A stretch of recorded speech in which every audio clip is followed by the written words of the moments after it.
Tá vindo? Acho que tá. Lucas, vamos aqui parar a chuva, Lucas. Nós tá vendo os filhotes da Lilica nascendo. Vamos logo, senão não vai chover. Peraí. Peraí. Olha, menino, tira foto. Já sei, eu vou iluminar por fora aqui. Não dá não. Não, tá, você não vai. Onde você vai? Vai sair. Ui. Tá com lodo. E aí, como que eu vou sair?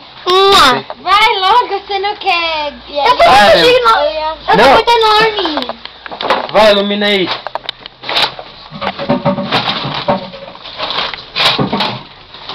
Vai, tá bom. Lilica. Mano, olha o tamanhinho. Peraí, ilumina que eu vou pegar um. Ai! Eu vou pegar um aqui. Lilica. Esse negócio. Espera, Lilica. Eu vou deixar cair, Lucas. Mano, olha só o tamanhinho. Tira a mão disso. Mano. Olha, Lilica, aqui. Tá, Lucas, ela tá chorando, tadinha. Tá aqui. Pronto. olha lá, Lucas. Mano. Ele vai morrer, ele é muito pequenininho. Lucas, Vai, leva lá. eu vou soltar, vai cair nela. Lucas, tem que tirar esse negócio daqui. Nasceu com... Eu sei, né? Não dá. Olha a câmera pra me gravar você tirando.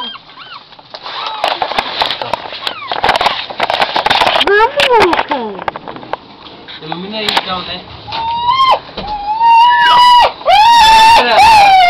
Por que ela tá assim? Porque tá nascendo. E daí? Gente, é o seu Lucas, dono dos vira-latas. Tira lá, tá na bunda.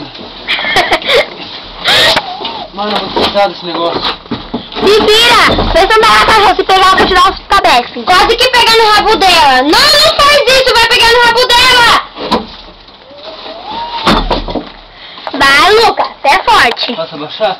Pode. Cadê o rabo dela? Ali o rabo dela. É melhor tirar isso daí, Lucas. Pera aí, eu vou pegar um filhote pra mostrar. Mano.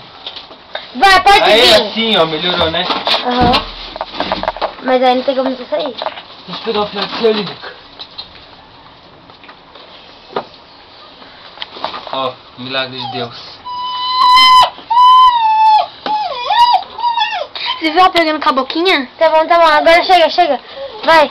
Vamos logo. Deixa ela aí, quieto aqui. Pera aí, não para de gravar tentando aí. Ixi, como que eu vou passar agora? Pera. Mano, ela deve estar com uma fome. Você é inteligente, levanta, depois você abaixa de novo, né?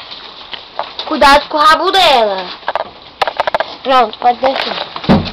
Eu vou, pra não parar de gravar. Ah, parei faz tempo. Pera, eu vou tirar uma foto de nós.